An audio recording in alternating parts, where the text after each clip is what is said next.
Ou. Tá bom?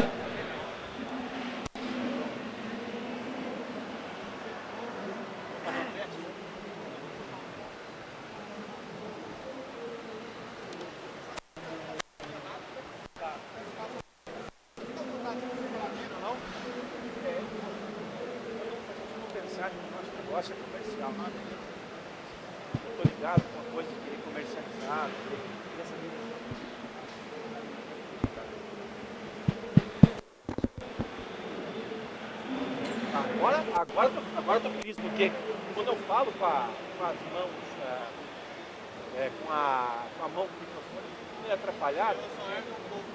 Alô? Aí? Som.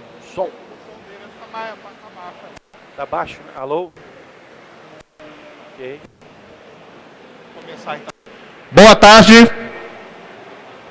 O pessoal está desanimado. Boa tarde. Boa tarde. Agora melhorou, né? Melhorou. Boa tarde, pessoal. Hoje nós estamos aqui encerrando a Campus Party. Queria agradecer aí a todos pela presença e o que acompanhou durante a semana. Essa atividade pertence à área de astronomia. Que eu fui o curador esse ano novamente. Queria agradecer já de antemão a toda a organização da Campus Party, ao Léo ali pela força que ele deu, toda a organização. E como no ano passado a gente trouxe a ufologia para o palco de astronomia, esse ano a gente trouxe de novo a ufologia. O ano passado o Gevaerd esteve aqui, falou sobre a liberação dos documentos pela Força Aérea Brasileira, dos principais casos ufológicos estudados pelo Brasil. E esse ano ele veio falar uma palestra diferente da que ele deu o ano passado. Esse ano ele vai falar sobre os agroglifos. Todo mundo já deve ter ouvido falar nos círculos ingleses que aparecem nas plantações, né, os crop circles. Ele vai dar uma introdução sobre o assunto, falar. Então, mais uma vez, obrigado. Obrigado ao Gevaerd por ter aceito. O Gevaerd, para quem não conhece, ele é editor da revista UFO, uma das mais importantes aí, organiza eventos no mundo inteiro, é palestrante no mundo inteiro. Espero que vocês aproveitem. Obrigado a todos de novo pela presença aí durante a semana e obrigado, Gevaerd. Obrigado, Sérgio. Valeu. Boa tarde a todos. Bom, eu quero agradecer ao Sérgio pela indicação, ao Leonardo por me convidar, a toda a diretoria do Campus Party por mais uma vez tomar essa atitude forte, resoluta, de introduzir esse tema neste fórum.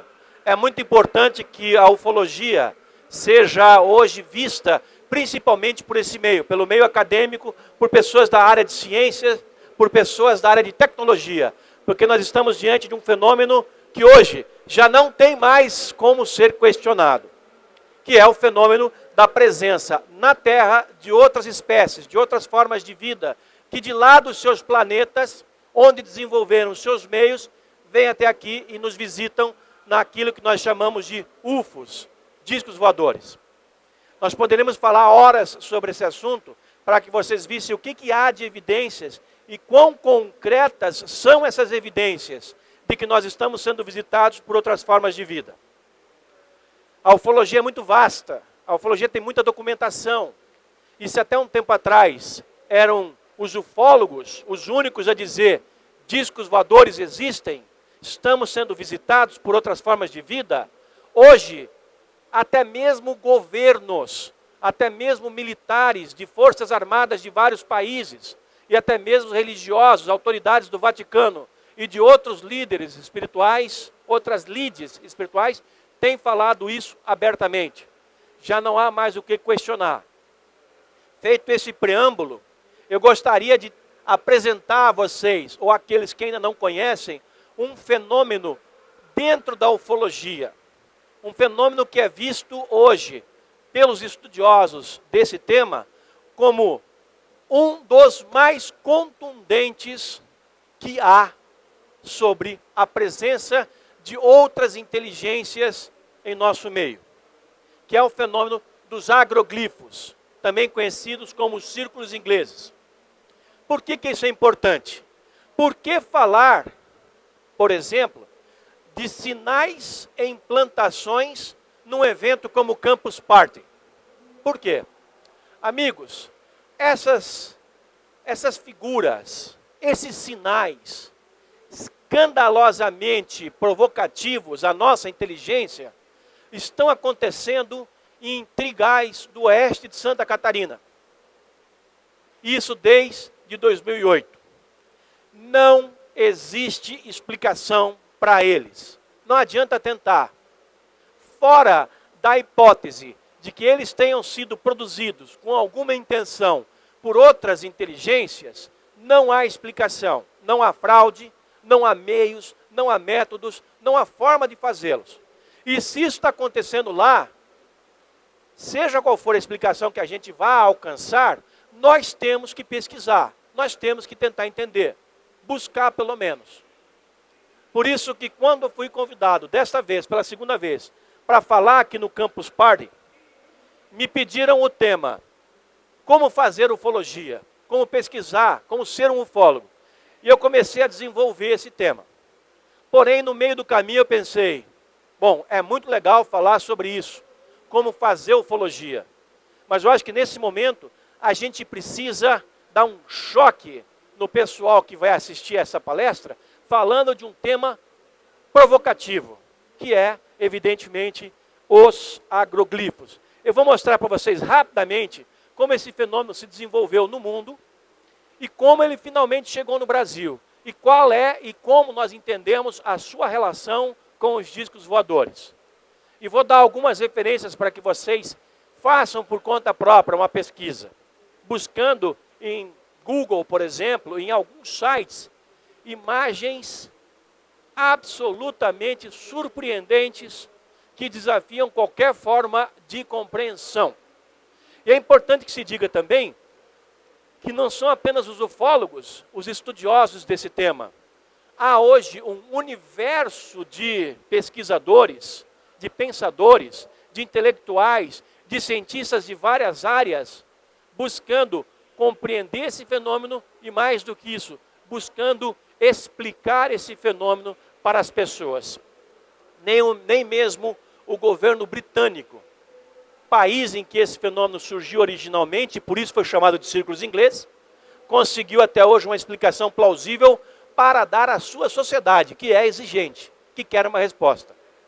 Não há ainda uma forma de nós assegurarmos o que sejam, exceto uma hipótese avançada que ainda, temos que concordar, carece de comprovação, mas que no momento é a única que nós temos. A de que esses sinais sejam alguma forma de mensagem de outras formas, de outros tipos de inteligência que frequentam o nosso planeta. Vamos ver algumas evidências. Primeiro, esse fenômeno surgiu no final dos anos 70, começo dos anos 80, na Inglaterra, num lugar próximo a Londres, chamado Stonehenge, que é aquele grande henge, aquele monumento de pedras, aquele monumento megalítico. Sempre ao redor daquele monumento é que surgiam as figuras, que foram ficando cada vez mais complexas com o passar do tempo. Começaram como círculos simples, círculos dentro de círculos, círculos com anéis ao redor, com figuras interrompidas, com espirais, até chegar em formações que lembram demais até sistemas estelares. Agora, mais do que isso, logo depois, o fenômeno transcendeu em muito. O fenômeno assumiu proporções que hoje já não são mais capazes de ser contidas em limites antes pré-estabelecidos. Hoje nós temos fenômenos de 800 metros de comprimento, ocupando vários campos de futebol, com características absolutamente inexplicáveis, algumas das quais nós podemos ver aqui. Centros espiralados, perfeitos, o ângulo de dobra das plantas, que é o meio como esse desenho é feito nas plantações, sempre pontualmente geométricos, características de mutação interna nos caules das plantas, como se a sua dobra fosse produzida de dentro para fora por algum tipo de energia, de calor que é emanado.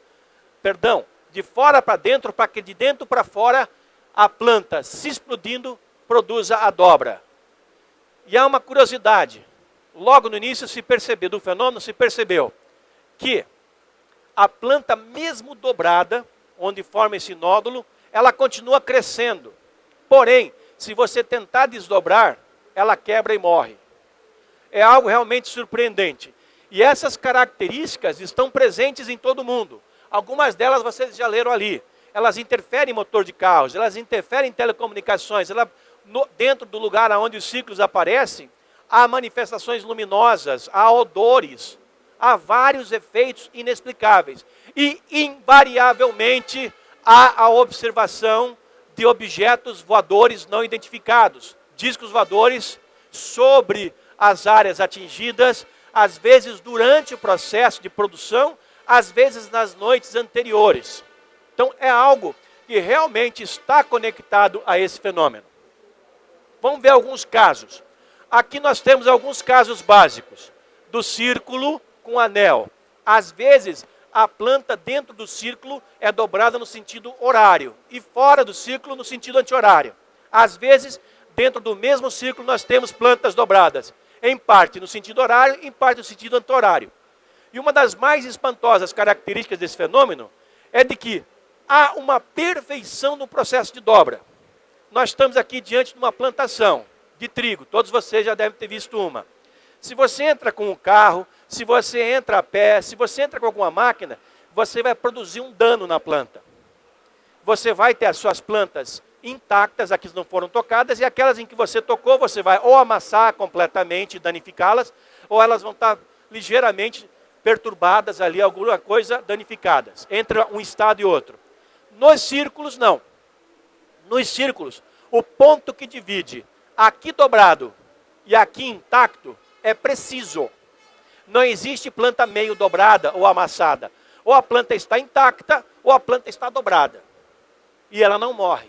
E ela não está amassada de uma maneira em que ela não possa ser colhida futuramente. Então, começa por aí o primeiro fato espantoso. E todos aqueles a que eu vou me referir ao longo dessa palestra. Vocês vão observar que a maioria das fotos, e se vocês hoje baterem na internet, no Google, crop circles, agroglifos ou agrogramas, como se fala nos países hispânicos, vocês vão encontrar milhares de fotografias.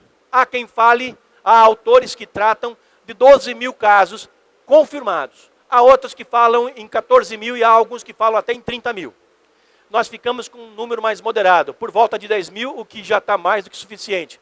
Fosse um único caso, absolutamente legítimo, sem contestação, de que seja uma mensagem de outras inteligências, nós já estaríamos num fenômeno que merece toda a atenção científica.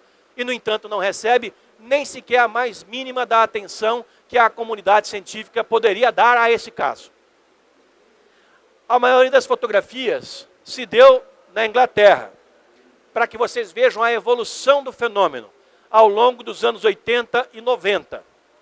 E depois, a partir do final dos anos 80, da Inglaterra, onde já havia milhares de casos, esse fenômeno foi para a Escócia, esse fenômeno foi para a Irlanda, esse fenômeno atravessou o Canal da Mancha e veio para o resto da Europa continental, Holanda, Portugal, Espanha, França e por aí vai, e se alastrou. Quase sempre esse fenômeno se manifestou ao longo desses 30 e tantos anos no hemisfério norte, raramente no hemisfério sul, e de um tempo para cá, mais maciçamente no hemisfério sul. Vejam as características de alguns deles. Juntando figuras geométricas, às vezes simples com complexas, e às vezes todas elas complexas, sempre numa certa disposição que instiga ao seu exame, ao seu escrutínio de uma maneira metodológica, à sua pesquisa. Porém, lamentavelmente, até alguns anos depois desse fenômeno surgir na Inglaterra, ele era somente um objeto de curiosidade. Foi depois de muito tempo passado é que se começou a investigar o fenômeno com uma metodologia aproximadamente científica.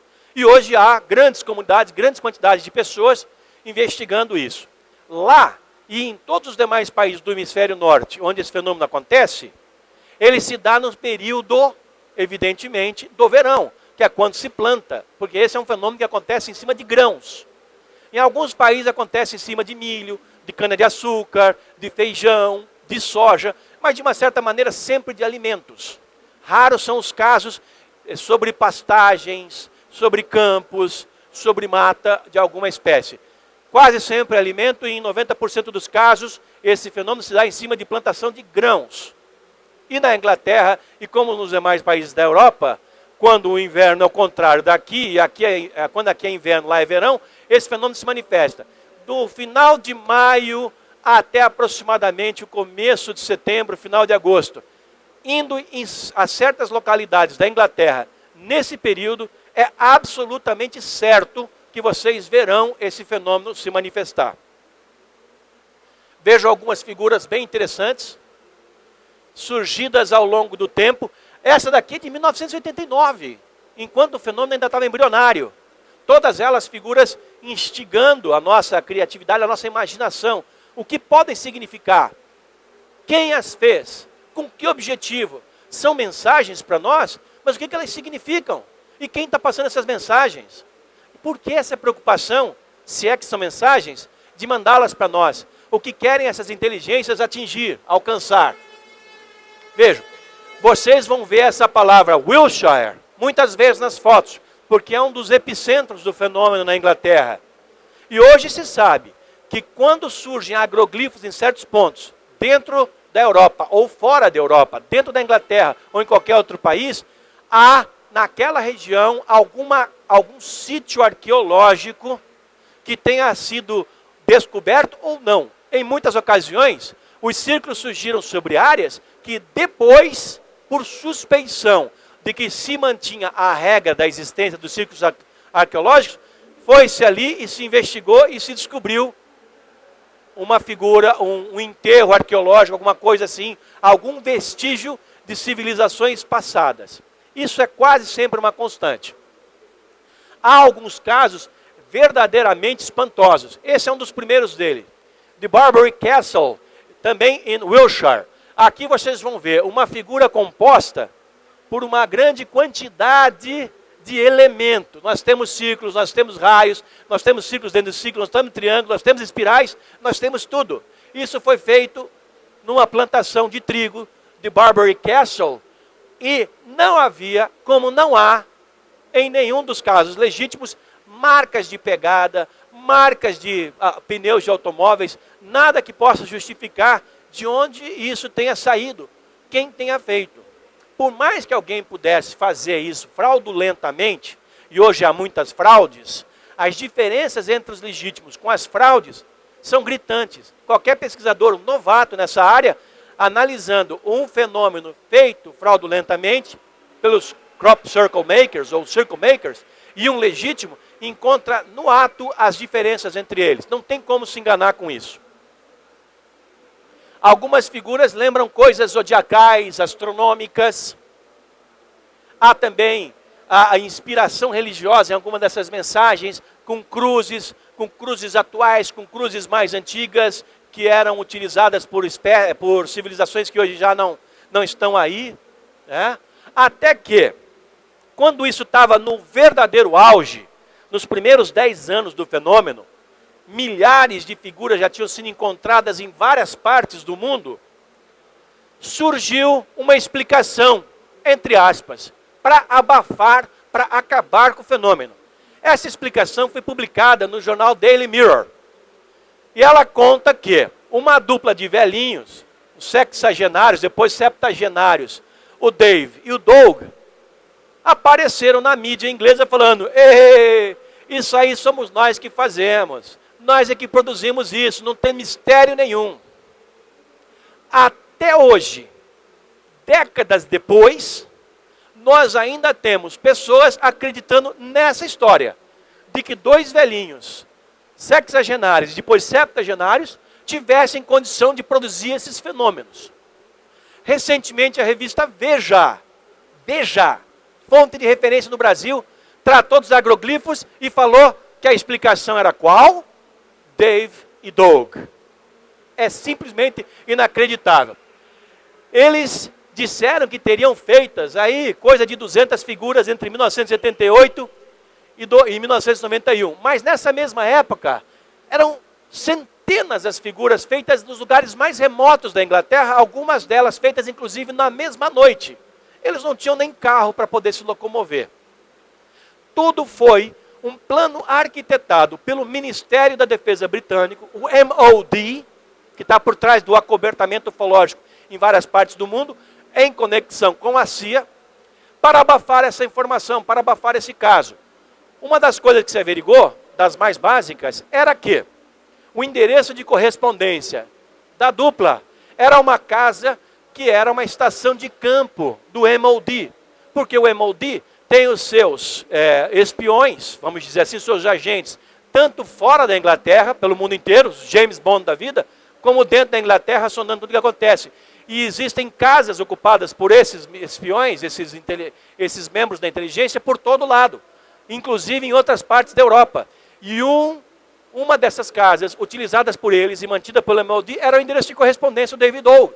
Ficou muito evidente, um furo absolutamente inacreditável que o MOD pudesse dar. Agora, o fato é que essa explicação não cola mesmo, mas nem com muito boa vontade, nem você não tendo nenhuma capacidade de raciocínio. E, infelizmente, nós ainda hoje vemos cientistas, quando tratam desse assunto, quase sempre para negá-lo, como se ele não tivesse nenhum significado, se referir à explicação do David Ogle. No ano retrasado, eu quase caí da cadeira, quando eu li a Folha de São Paulo, em que havia um artigo do nosso astrônomo número 1, Marcelo Gleiser, grande cientista, badaladíssima celebridade do mundo científico, falando sobre agroglifos, tema que ele não conhece, e se deu ao luxo de apresentar como explicação, algo que ele também não faz a menor ideia, a teoria do Dave e do Doug, para explicar milhares de figuras que estão deixando de cabelo em pé autoridades militares, científicas e governamentais do mundo inteiro. Eu fico me admirando como é possível que alguém com tamanha capacidade de informação, de acessar informação, não tenha checado minimamente os fatos para ver que a explicação do David Doug não convence nem o gato que eu tenho na minha casa. Não se mantém nem sob o mais negligente dos aspectos considerados. Então, por quê?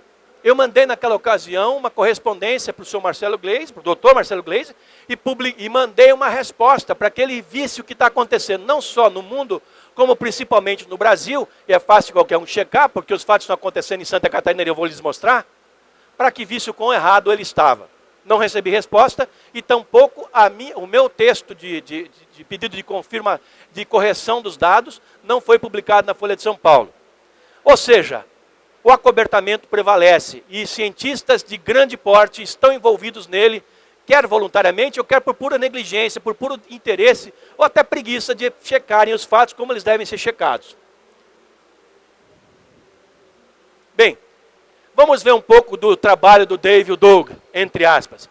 Observe isso aqui, a famosa teia de aranha de Avebury.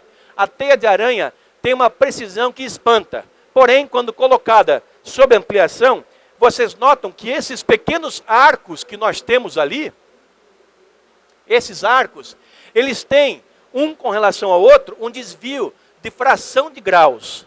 Como se a inteligência que tivesse feito aquele desenho, fizesse aquele de propósito em todos os arcos, do mesmo jeito, aquele desvio, para ver se nós somos capazes de perceber este pequeno detalhe. E há um outro fato importante a respeito dessa figura. Ela inaugurou a estação das figuras que começaram a ser feitas em 2 ou 3 noites. Até então elas apareciam numa única noite e acabou. A partir dessa, parte dela era feita numa noite, parte na seguinte, parte na outra. Elas iam interativamente crescendo e despertando a atenção do público. Isso vem ocorrendo até agora. Vejam algumas figuras, são só poucas amostras de um fenômeno que vocês podem encontrar em abundância na internet.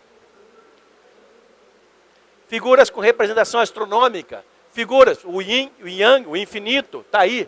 E essa, finalmente, de 1995, a Longwood Warren, é uma das mais provocativas. Porque aqui nós vemos uma representação clara do sistema solar interno. que é aquela parte do sistema solar que vai do Sol até o cinturão de asteroides. Nós temos o Sol, a primeira órbita ao redor dele, que é de Mercúrio, a segunda, que é de Vênus, a terceira órbita da Terra, vazia. A quarta órbita, Marte e o cinturão de asteroides. Essa aí só pode ser uma mensagem para nós, porque o único planeta que está sobrando era a Terra. Esse tipo de provocação, repetindo essa palavra à exaustão, foi observado em inúmeras outras ocasiões ao longo desse fenômeno. Hoje há inúmeras representações de sistemas estelares em várias partes do mundo. Mas o fenômeno continua. Como essa figura que está representada aqui nessa obra de arte feita pelo nosso amigo Francisco Panachão. Tá? Ou essa daí. Tá? Ou essa daí. Também. Aqui nós temos cerca de 400 figuras, círculos, todos eles colocados de uma maneira geometricamente precisa, cada um deles tendo as plantas no seu interior dobrada num sentido, coisa impossível de ser reproduzida. Eu comecei a pesquisar esse fenômeno há uns bons 20 e poucos anos, e estive em vários lugares onde eles aparecem. Em um deles, em Alton Barnes, em Avebury, que é do lado de Wiltshire, eu tive a oportunidade de ser a primeira pessoa a entrar num círculo. Ele estava fresco, ele estava virgem, e os meus amigos me levaram lá, falaram, você nunca entrou, você vai ser o primeiro, nós estamos habituados a fazer isso aqui. E eu entrei nesse círculo, e eu posso relatar a vocês, eu não sou a pessoa facilmente levada pela fantasia, mas nessa oportunidade eu tive uma experiência bem interessante, que eu não consigo ainda descrever em termos fáceis. E nem poderia também, porque não temos tempo aqui, mas foi algo que marcou a minha trajetória de pesquisador de ufologia e desse fenômeno. Algo que eu viria a sentir depois em alguns fenômenos ocorridos aqui no Brasil. E que isso está ao alcance de qualquer pessoa. Qualquer pessoa que frequente um desses ambientes não vai sair dali como entrou. Vai ter sensações diferentes. Há algumas figuras muito complexas que lembram transições espaciais, transições planetárias, como essa daí, que vocês encontram em livro de astronomia. Há fractais, como esse, ou como esse. Há figuras representando moléculas, inclusive tridimensionais. Há figuras mais intrincadas, parecidas com essa aqui, figuras que não são facilmente reproduzíveis. E algumas, como eu me referi antes, enormes. Essa aqui, por exemplo, tem 800 metros de uma ponta a outra ponta. 800 metros são 8 quarteirões, 8 quadras urbanas. Como é que alguém faz isso? E esses fenômenos são feitos da noite para o dia, às vezes em questão de horas e até em minutos. Onde antes não havia nada, alguns minutos depois você vai lá ter aquela figura majestosa. E invariavelmente, eu repito, são vistas luzes sobre aquele ponto. Há algumas outras que também assombram pela sua precisão, já assumindo um caráter tridimensional, como essa daqui. Qualquer pessoa, eu acho que muitos de vocês, que tenha feito essas brincadeiras com ímã, se você pegar 2 ímãs, e se você pegar um vidro e colocar em cima e jogar areia de construção, os campos magnéticos daqueles ímãs provocam uma figura semelhante a essa. É como se a inteligência por trás desse fenômeno quisesse nos mostrar figuras que nos são familiares nas diversas áreas da ciência. Biologia, química, arqueologia, religião e por aí vai. Eletromagnetismo. Qualquer um de vocês que desmonte qualquer um desses computadores aqui vai encontrar peças dentro dele que são parecidas com isso aqui. Ou isso aqui, que tem 600 objetos precisamente arranjados de maneira geométrica num espaço de 300 metros por 300 metros. Como se explica? Ou isso, ou isso. E claro, esse fenômeno virou atração turística. Você, estando em Londres, na época do verão londrino, há ônibus saindo todos os dias, mas especialmente no final de semana, que te levam aos pontos onde os círculos acontecem, e lá você pode presenciar tanto os círculos já feitos, que já estão lá inclusive pisoteados, quanto se passarem à noite, 1, 2, 3, podem chegar a ver círculos recém ocorridos, recém-produzidos, como eu consegui ver naquela ocasião e tive a oportunidade de entrar num deles. Algumas figuras são colossais, e a forma como elas são feitas realmente carece de completa explicação. E há algumas que têm umas curiosidades, como esse caracol, que é acompanhado de um mini caracol. Por quê? É isso que eu quero mostrar para vocês. Nós temos que tentar entender o que está acontecendo, quem está fazendo isso e por quê. Quanto mais cérebros trabalhando com esse tema, mais respostas nós encontraremos. A rejeição, o preconceito científico não pode ter espaço aqui. Nós precisamos chegar a uma explicação pela via da mente aberta. Também figuras de caráter astronômico, ou alguém diria mecânico, parece até uma engrenagem de algum tipo, ou essa aqui, ou essa, parece uma medusa. Também há muita representação de artrópodes, né? De insetos, de bichos de todos os tipos. Ou um quebra-cabeças como esse aqui. São peças que, se você desmontar, e você consegue remontar e fazer uma figura perfeita. Ou a junção de duas ondas. A junção de dois elementos formadores de ondas. E é o que eu havia falado. Os aspectos tridimensionais do fenômeno começam a aparecer já nos anos 2000, 2000 e pouco. Então até hoje. Alguns casos são surpreendentes.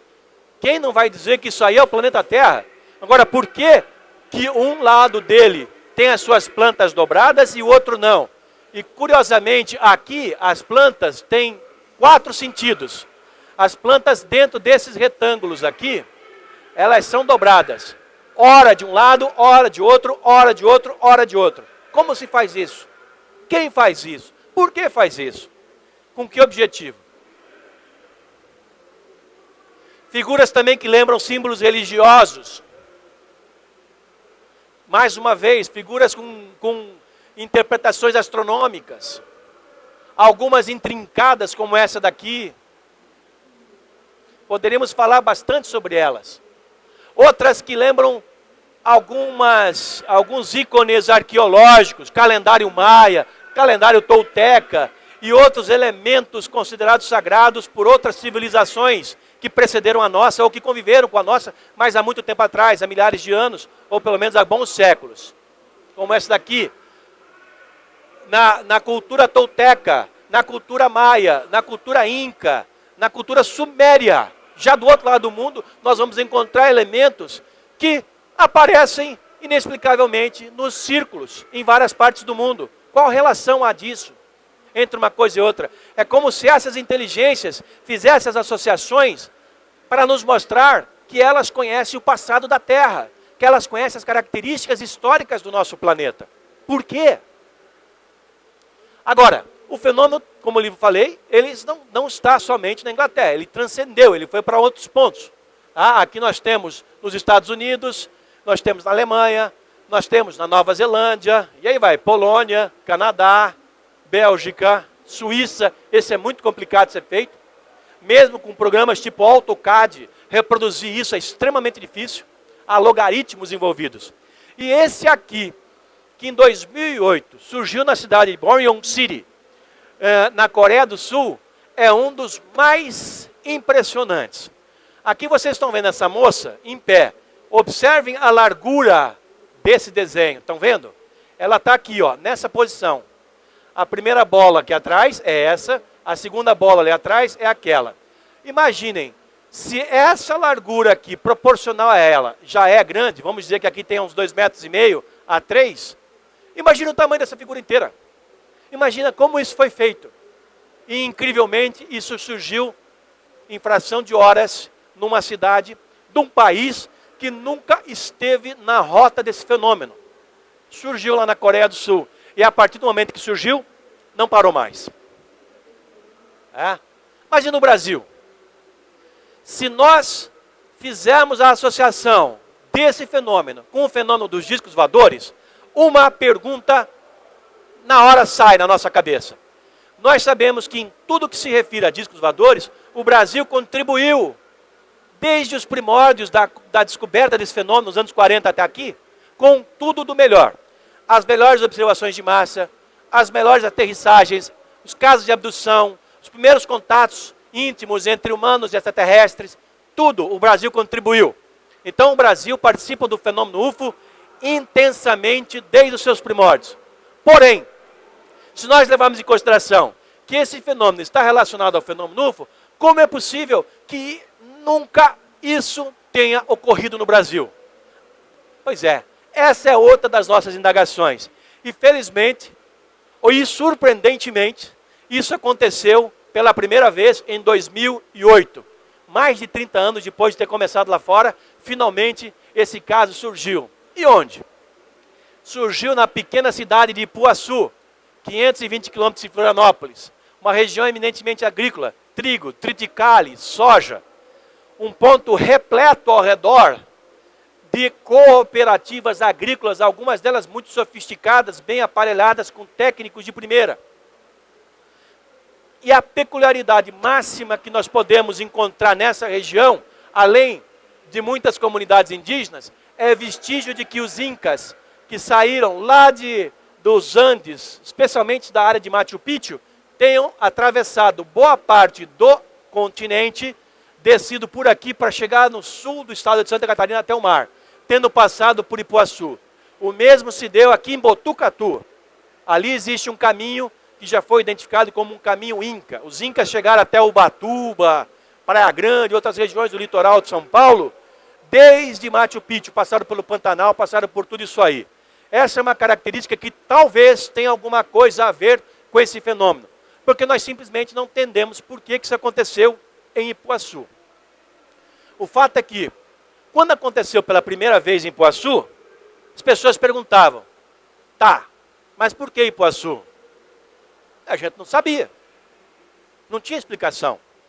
Será que ali existem sítios arqueológicos? Será que ali existe alguma coisa que prenda essas formas de pensar inteligente que estão mandando esses sinais?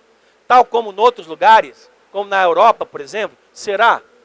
Não dá para saber, pelo menos por enquanto, porque o fenômeno não está ainda devidamente investigado, porque ele conta com a negligência da ciência, que no Brasil ainda não olhou para isso.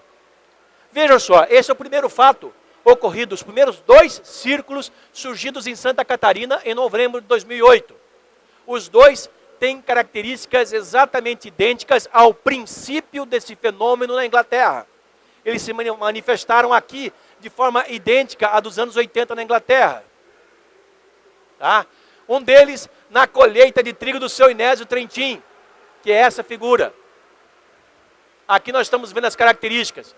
Eu tive a oportunidade de chegar lá no dia seguinte ao achado, mas já estava pisoteado. Infelizmente já estava pisoteado.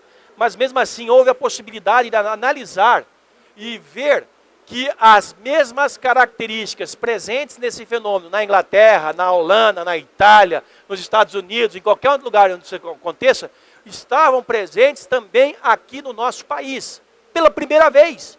Nunca aconteceu um caso antes. E aí nós tínhamos aquela característica da dobra perfeita, nós tínhamos as plantas todas dobradas no mesmo ângulo para dentro da figura, num momento em sentido anti-horário, no outro momento no sentido horário, às vezes misturando os 2 sentidos. O fenômeno simplesmente não tem como ser explicado. Está aí algumas fotografias, nós fizemos todas as medições cabíveis. Aqui já é o círculo que surgiu na propriedade do seu Nilson Biasotto.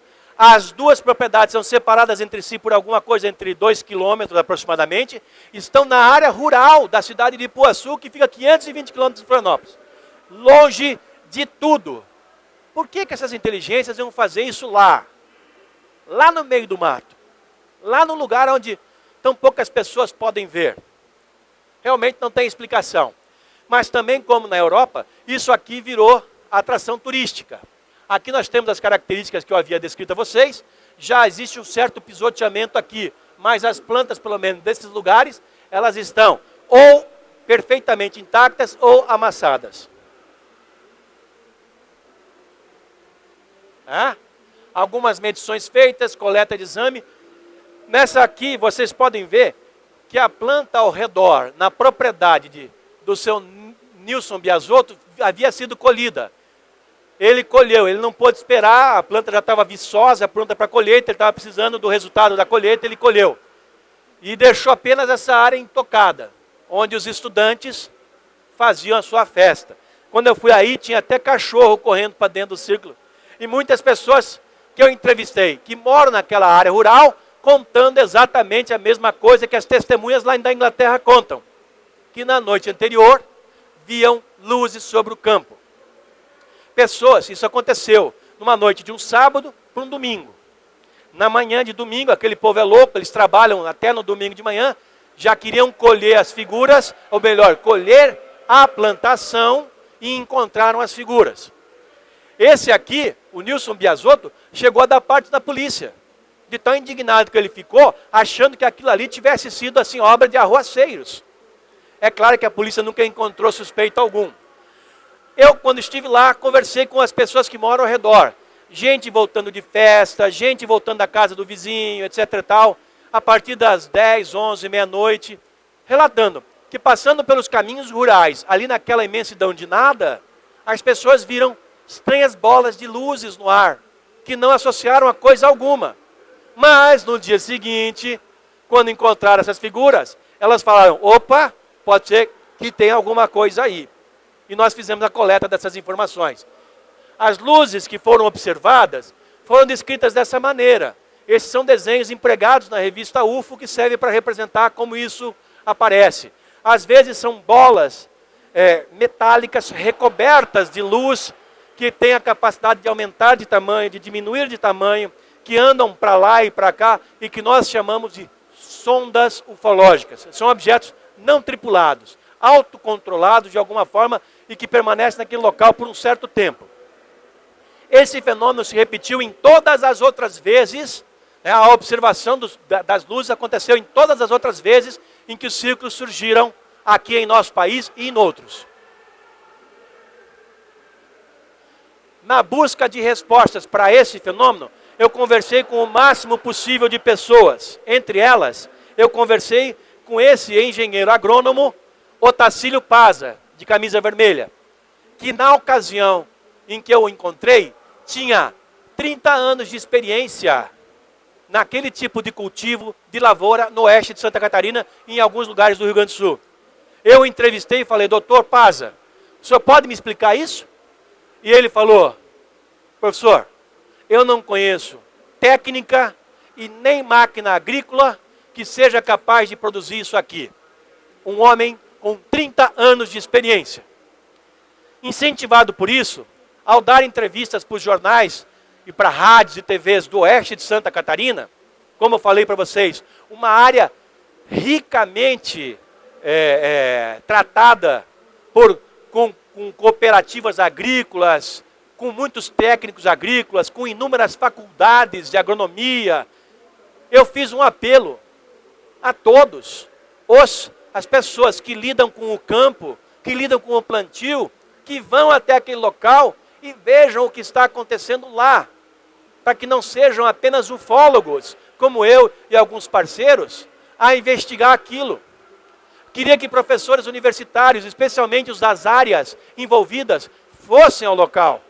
Que técnicos agrícolas, engenheiros, fossem ao local e tentassem ver o que estava acontecendo, porque era algo que não podia simplesmente ser ignorado. E, lamentavelmente, mesmo tendo repetido esse apelo nos anos seguintes em que fui lá, quase ninguém se mexeu. E até hoje não se mexe. Incrivelmente, esse fato acontecendo há 5 anos em Santa Catarina, um professor de astronomia da Universidade Federal de Santa Catarina, em Florianópolis, ainda se refere a ele como uma brincadeira de uns bêbados lá do oeste do estado. É absolutamente incompreensível esse desinteresse, esse preconceito científico com algo de tamanha envergadura como essa. Tá? Aí nós temos as características do fenômeno, que eu já havia mostrado, reproduzidas na íntegra também nesse fato de Santa Catarina. E aqui nós temos um diagrama para explicar esse fenômeno, as suas características. Nós temos o anel externo, cujas plantas estavam dobradas em sentido horário, com aproximadamente 1,1 a 2,1 a 2,2 metros de grossura. Aqui nós temos um muro de plantas intactas, e aqui nós temos o anel, ou o círculo interno, com plantas dobradas no sentido também horário. Nesse caso, tanto o anel quanto o círculo estavam em sentido horário. Tá? E entre as pesquisas que nós realizamos lá, nós encontramos algo que quase passou despercebido, mas que quando descoberto e examinado, chamou muita atenção. Trata-se disso aqui. Essa aqui, amigos, é a linha divisória entre as propriedades do seu Newton Biasotto e de um outro proprietário. Com o detalhe, essa plantação aqui já tinha sido colhida 2 ou 3 dias antes, quando o fenômeno foi produzido do outro lado, como vocês estão vendo. Ora, o fenômeno está praticamente encostando, está a alguns metros da linha divisória, onde havia plantas já colhidas. Aqui elas estavam intactas. Se quem tivesse feito isso, não tivesse precisão, não tivesse a intenção, poderia facilmente ter errado o rumo, mirado errado e errado ao alvo, e feito isso aqui um pouquinho para o lado de cá. E se tivesse feito do lado de cá, a figura não ia ser tão visível, tão bonita, tão exuberante quanto foi. Então, isso aqui é uma característica muito clara, bastante clara, de que há uma intencionalidade, há uma inteligência produzindo isso. E aqui eu abro um parênteses para dizer para vocês que o trabalho de investigação desse fenômeno, tal como das observações ufológicas, dos pousos de naves, dos contatos com tripulantes, tudo isso segue uma metodologia de pesquisa. O ufólogo não é um chutador, não é alguém que vai lá e tenta pura e simplesmente colher uns dadozinhos, jogar junto, fazer um relatório e entregar. Não. É importante que se siga uma metodologia. Essa metodologia, inclusive, emprega vários conceitos científicos de muitas áreas. Nós precisamos de conceitos da química, da física, do magnetismo, da biologia, da astronomia, da óptica, da física atmosférica. Todas essas ciências são utilizadas como base do nosso estudo e das conclusões a que nós chegamos. É como um trabalho policialesco, é como se se os ufólogos fossem uma espécie de perito policial, que vão num lugar onde aconteceu um delito e fazem o levantamento da cena, metodologicamente, e lá lançam um resultado através de um laudo. É assim que age o ufólogo. Dessa maneira, se tivesse a oportunidade de fazer aquela outra palestra que me pediram, eu trataria desse tema em profundidade. Mas vamos falar apenas rapidamente dele dessa vez. Tá? Para que vocês tenham uma ideia. Ufologia, amigos, é ciência pura, do começo ao fim. Não tem chutômetro. Para se fazer pesquisa em ufologia, precisa se conhecer destas áreas todas a que eu me referi. E se um ufólogo não tem conhecimento, ele requer a ajuda de quem tem. De um físico, de um biólogo, de um médico, de um astrônomo, para juntos chegar a uma conclusão. É muito simples, é muito básico. Ufologia é ciência pura. E não pode ser dito o contrário. E claro, logo depois, alguém tentou fazer uma fraude num campo de trigo da Universidade do Oeste de Santa Catarina. Só que vejam as condições da fraude. Absolutamente ridícula. Isso aqui foi feito com paus, foi feito com garrafas PET, com cimento dentro, onde se enfia um cabo de vassoura e por aí vai. Inúmeras vezes se tentou coisa assim. E o resultado é pífio. Não tem como você comparar um fato com outro. Porém, lamentavelmente, aqueles que fizeram isso, que já foram punidos, os caras foram obrigados a pagar uma cesta básica, algumas cestas básicas para o proprietário que teve a sua terra atingida, mas os caras que fizeram isso, produziram um estrago nesse fenômeno, porque até hoje tem muita gente que fala, aquilo lá é fraude. É fraude. É muito fácil você negar alguma coisa que você não consiga explicar. Fraude, amigos, requer pelo menos 2 coisas.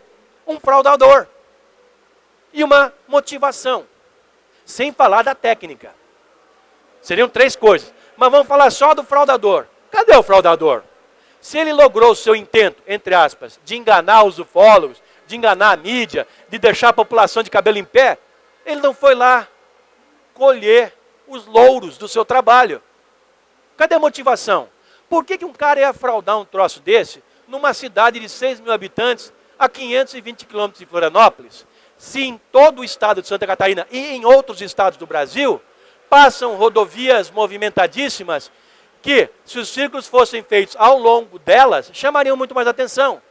Lá em Santa Catarina, chamou a atenção de algumas milhares de pessoas. Se fosse feito aqui ao lado da Raposo, da Marechal Rondon, ou da Raposo Tavares, da Dutra, da Anhanguera, imagina, seriam centenas de milhares de pessoas. E por que esse fenômeno não se manifesta nessas áreas?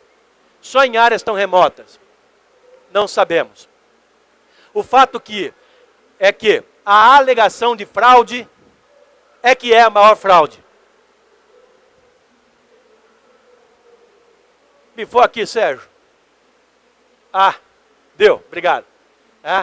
Bom, daí nós tivemos ainda, uma semana depois dos primeiros círculos iniciais em Santa Catarina, outros, ainda no ano de 2008, agora em formatos menores, porém idênticos. E aqui nós tivemos a confirmação de um fato bastante interessante.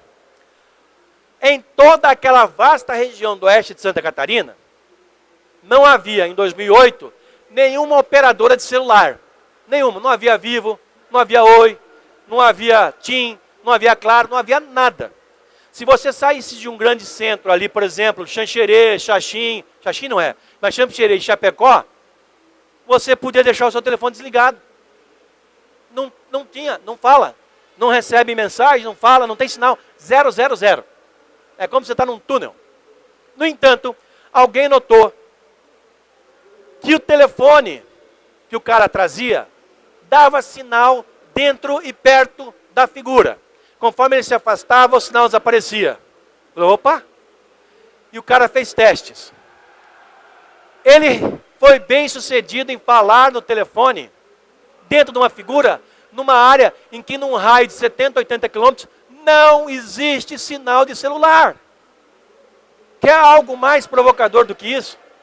Não satisfeito, esse camarada voltou à cidade dele, arranjou vários amigos, cada um deles com um telefone de uma operadora, aparelhos diferentes, operadoras diferentes, foram todos eles ao campo, e todos os aparelhos de todas as operadoras deram sinal. Marco, imagina uma coisa dessa. É algo que tem que ser investigado. É mais uma das inúmeras características desse fenômeno. Além de outra, de que ele ocorre sempre no Brasil, no mesmo lugar. Aqui nós temos novos casos ainda na cidade de Ouro Verde, próximo de Ipuaçu, 20, 30 quilômetros de Ipuaçu. Em 2009, surpreendentemente, na mesma época e na mesma cidade, o fenômeno se repete. Ora, quando aconteceu pela primeira vez, em Ipuaçu, todo mundo me perguntou, ô Givaer, por que aconteceu em Ipuaçu? Não sei. Podia ter acontecido em Botucatu, podia ter acontecido em Paracatu, mas aconteceu em Ipuaçu. A gente não tinha explicação. Achamos que tivesse sido uma razão aleatória. Mas no segundo ano, quando esse fato novamente aconteceu em Ipuaçu, ficou claro que era alguma coisa relacionada àquela cidade. E de lá para cá, esse fenômeno vem se repetindo na mesma época do ano, nos últimos dias de outubro, nos primeiros de novembro, sempre nessa janela de 2, 3 semanas, em Ipuaçu, num raio de 30 quilômetros de Ipuaçu. Como explicar isso? Ocorre, entretanto, que o fenômeno de 2009 tinha uma característica muito mais avançada. Nós tínhamos um triângulo dentro de outro com uma bola. E esse triângulo dentro do outro formava por sobreposição um terceiro triângulo. Vejam isso aqui. Foi descoberto pelaquela senhora. Aqui ao longe, quase não se vê a distância, mas está lá. As mesmas e impressionantes características da dobra perfeita, da planta viva, dos seus talinhos estarem implodidos de dentro para fora, como se uma energia tivesse incidido sobre o caule, sobre o talo, e ele tivesse feito um nódo, e aí dobrado, e permanecido vivo. Tanto é que, na ocasião, eu estive lá investigando quase uma semana depois, e as plantas estavam em ponto de colheita, e foram logo em seguida. Está aí algumas características dessa figura. Cantos perfeitos. A exceção dessa coisa aqui que parece uma imperfeição no círculo. E aí muita gente fala, esse círculo é imperfeito. deve ser fraude. Essas são pessoas que não conhecem o fenômeno. O fenômeno embute como uma das suas características ele conter imperfeições, que são, como eu falei aquela hora, quase que colocadas para nós como uma forma de ver se nós somos capazes de entendê-las ou de descobri-las. É mais ou menos o que o governo está fazendo com a gente, desde que quando começou a liberar os documentos oficiais sobre UFOs. Hoje o Brasil já entregou, e estão no Arquivo Nacional para qualquer um de nós consultar, quase 5.000 páginas de relatórios secretos, antissecretos, sobre discos voadores. Boa parte dessas páginas referindo-se a casos aqui no estado de São Paulo. Casos pesquisados a menos de 1 quilômetro daqui, no 4º Comando Aéreo Regional, aqui em Cambuci. Ali no teu Comar, dentro do Comar, em 1969 até 72, funcionou um organismo chamado Sistema de Investigação de Objetos Aéreos Não Identificados, que pesquisou centenas de casos oficialmente no Brasil, de discos voadores, inclusive pousados e com tripulantes. Pesquisados por militares, à moda militar, com rigor científico. Os documentos derivados disso foram mantidos secretos durante décadas. E agora, por uma força da Comissão Brasileira de Ufólogos, através da revista UFO, o governo liberou esses documentos e eles estão à disposição de vocês no Arquivo Nacional em Brasília ou no site da revista UFO, ufo.com.br. Por isso que eu falo, não são mais os ufólogos que dizem que os discos voadores existem. Até o governo brasileiro diz isso. Tá bravo, né? Tá aí. Eu estive lá investigando o fenômeno uma semana depois e as plantas ainda estavam vivas. Tá? Seguiram o seu curso natural de maturação e então foram colhidas na plantação do seu Alessio. Fizemos coleta de amostras, fizemos as medições devidas. Estão aí as figuras respectivas. Está aí. E aqui eu chamo a atenção de vocês para uma coisa. Ainda no ano de 2009, não havia naquela localidade nenhum serviço de telefonia celular. Aí eu repeti o experimento. Eu peguei o meu celular, era um iPhone 3GS, e fiz ligações de dentro desta figura. Aqui eu estou, através de um aplicativo dele, tentando testar se houve modificação eletromagnética no local. Não logrei êxito, porque já havia se passado quase uma semana que a figura tinha aparecido. Mas se você chega no dia seguinte ou no outro, há anomalia magnética, elétrica, etc. Compareci lá com a minha noiva, fizemos as medições e descobrimos o que se tratava, que era realmente algo que não podia ser explicado em termos ordinários. Aqui nós temos o repórter Ivo, que nos chamou a atenção sobre as características do círculo. E aqui eu apresento para vocês. Essa figura, que eu chamei de círculo agora, na verdade, é um agroglifo.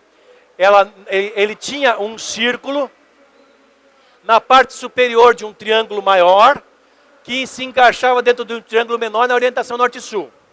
Bem, essa figura é uma homenagem ao número 3. Por quê? Gente, o diâmetro desse círculo é exatamente 1/3 do tamanho do lado desse triângulo. E esse triângulo é exatamente 3 vezes mais o tamanho do lado, o tamanho desse menor. E o triângulo que surgiu pela sobreposição é 1/3 do tamanho do menor. Tudo aqui nos leva ao número 3, como descobriu num processo de investigação trigonométrica o engenheiro Paulo Eduardo Pilon, da equipe UFO. Todos os agroglifos que vocês encontrem no Brasil, no exterior, estudos feitos sobre eles, e hoje nas mais diversas áreas são empregadas para estudá-los, levam a uma identificação de uma data, de uma efeméride, de um ponto geográfico, de alguma informação, de uma fórmula matemática, de alguma grandeza física, de alguma molécula, enfim, todos, quando depurados, apresentam uma informação intrínseca dentro deles, como se o objetivo dessas inteligências fosse nos mostrar que há ali algo que nós devamos conhecer. No ano de 2010, novamente o fenômeno se manifestou. Só que ele só foi reportado para nós algum tempo depois, impedindo a investigação.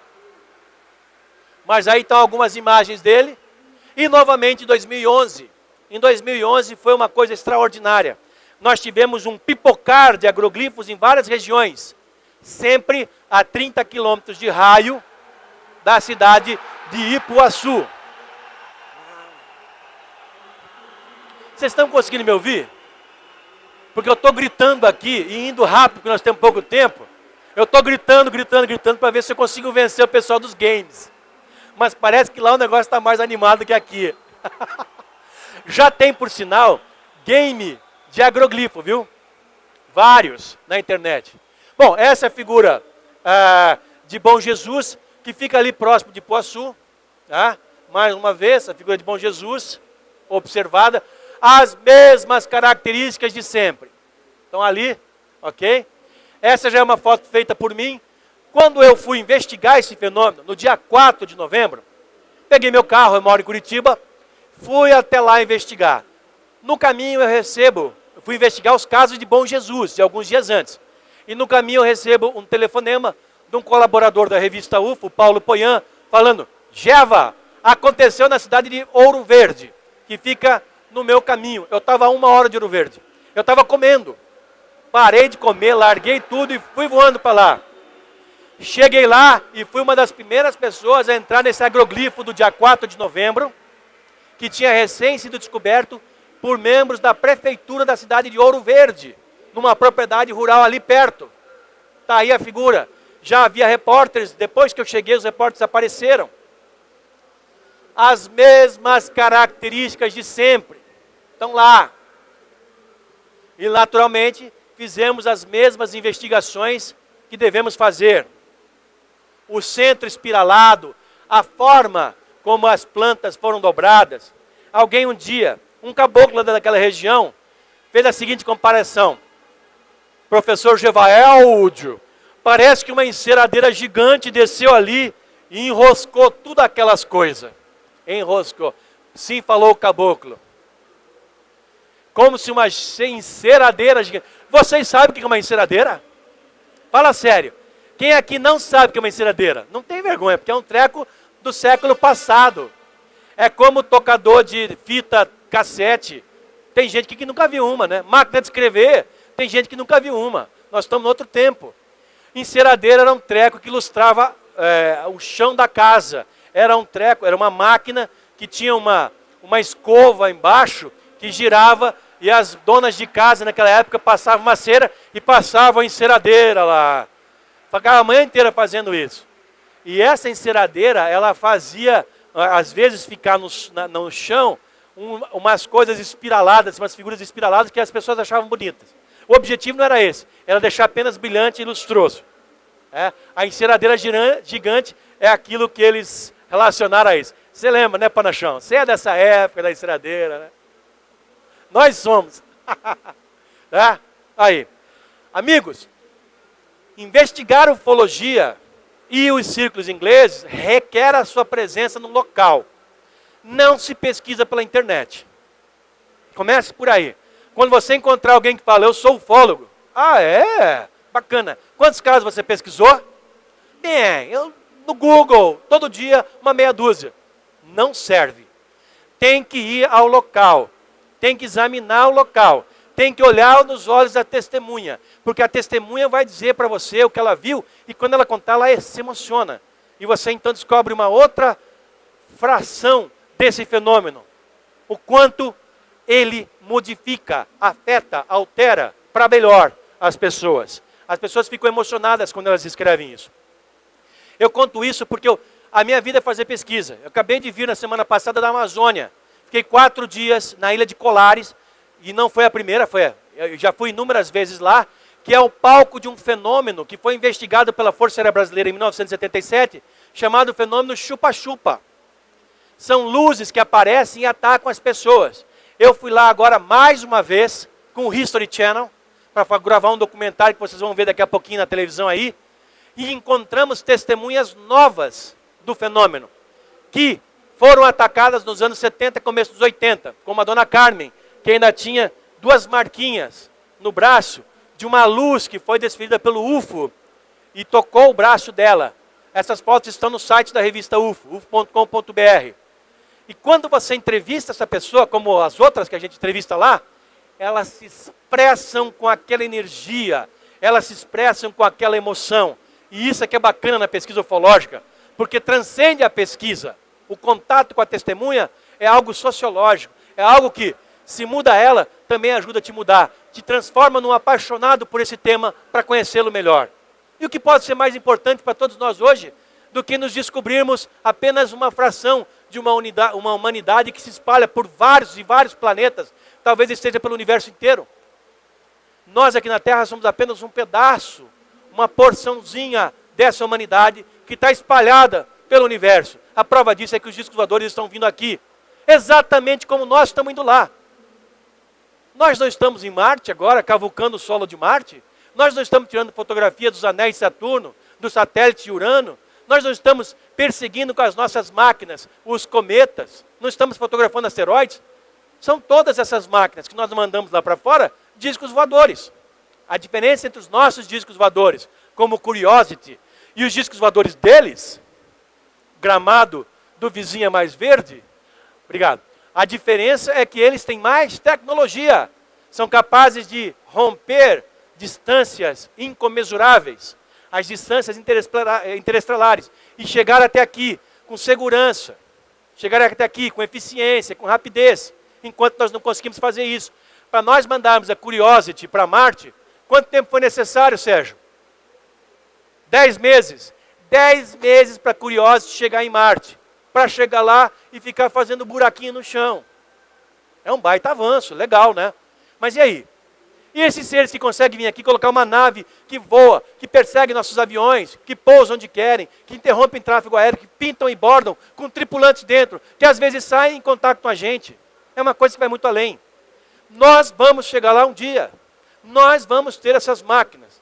Se nós não tocarmos fogo na nossa casa antes. Tomara que não. Muito bem. 2008, 2009, 2010, 2011 e novamente em 2012. E onde? Na cidade de Ipuaçu ou no seu entorno imediato. Todo Velho, cidades como Abelardo Luz, Ouro Verde, essas regiões. Só que dessa vez aconteceu, pelo menos 2 semanas antes do previsto, no dia 13 de outubro de 2012. Agora, gente, alguns meses atrás, 2012. É sempre nessa época. E aconteceu com uma característica absolutamente espantosa. Então aqui algumas fotos que vocês podem ver. Era uma figura descomunal, com características impressionantes. Aqui nós temos alguns detalhes, e já vou mostrar para vocês como era isso. Nós tínhamos um círculo, tínhamos 2 conjuntos, tá? Esses 2 conjuntos unidos por um, entre aspas, corredor de 10 metros, por aproximadamente 1 metro de plantas dobradas, no sentido do corredor, no sentido leste-oeste. O primeiro conjunto tinha um círculo de 40 metros de diâmetro, com as plantas dobradas em sentido horário, e ao redor, unidos entre si, 30 círculos menores interligados. Presta atenção, não eram 29, não eram 31, eram 30. Alguém usou o nosso sistema matemático para fazer isso. O círculo maior tinha exatamente 40 metros, não tinha 40 metros e 30 centímetros, nem 39 metros e 65 centímetros, tinha 40 metros. E os círculos menores, interligados entre si, além de eles serem em número preciso de 30, eles tinham outra característica. As plantas no seu interior eram dobradas, num círculo, no sentido horário, no outro círculo, anti-horário, no outro círculo, horário, no outro, anti-horário, e assim vai. Isso tudo conectado por este corredor a um conjunto menor, que tinha um círculo de 3 metros, uma separação, um muro, entre aspas, um anel de 2 metros e um outro anel. Vejam novamente essa figura. Vejam novamente essas fotografias. Tá? Tá aqui. Vocês estão diante dos círculos, menores e interligados. Sentido anti-horário, sentido horário. Sentido anti-horário, horário. Anti-horário, horário. Anti-horário, horário. Como que se faz isso? Com que tecnologia? Com que máquina? Olhem a perfeição das dobras. Com raras exceções, praticamente todas as plantas que estavam intactas. E as que estavam dobradas. Todas com círculo concêntrico, com um centro bem visível. Como é que se faz isso? Fraude. Cadê o fraudador? Como é que ele fez? Um dia a revista UFO vai lançar um concurso, uma aposta, um desafio. Quem fizer um círculo perfeito, demora o tempo que demorar, mas que tem as mesmas características de um desse aí, por exemplo, na avaliação de especialistas e da imprensa, vai ganhar um prêmio aí. Vamos dar para ele uma passagem de ida para Marte e largar o cara lá. Quem vai providenciar isso é o Sérgio, nosso querido amigo Sérgio Sacano de San Severo, que é astrônomo, fez palestra sobre o Curiosity. Ele vai arranjar o passeio para esse caboclo ir lá para Marte. Ida, larga ele para ficar com a Curiosity lá, fazendo buraco no planeta vermelho. Tá aí, gente. Mais algumas fotos desta impressionante figura. Aqui está o elemento de junção, ó, entre um círculo e outro. Tá? Tá aí. É fraude? Como é feita? Por quem? E por quê? E com que técnica? Então, não podemos aceitar nem engolir explicações fajutas, precipitadas e rasas, como o do astrônomo da Universidade Federal de Santa Catarina e como o do professor Marcelo Gleiser, a quem, nesse instante, eu faço não apenas um desafio, mas um apelo. Se não sabe sobre os agroglifos, das duas uma, não fale a respeito, ou, por favor, professor, vá a Santa Catarina, quando eles acontecerem, e examine com seus próprios olhos e fale depois que é fraude. Esse assunto é sério e exige que seja tratado seriamente. Aqui está o diagrama da figura, como já lhes apresentei, e uma rápida mensagem.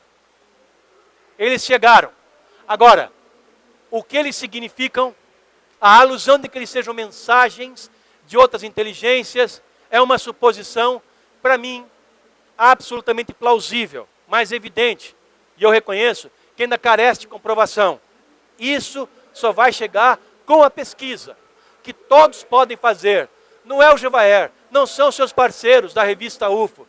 Todos vocês, quem quiser, pode ir até aquela região do estado de Santa Catarina, nos últimos dias de outubro ou nos primeiros de novembro, e vai testemunhar esse fenômeno, e vai ter a oportunidade de participar dessa investigação, que pode ser uma fantástica aventura. Eu espero encontrar vocês lá esse ano. Tá ok? Gente, muito obrigado. Obrigado por sua paciência. Valeu. Oi. Temos tempo para perguntas, Sérgio? Temos sim. Obrigado, Gevaerd. Valeu. Vou abrir para as perguntas aqui.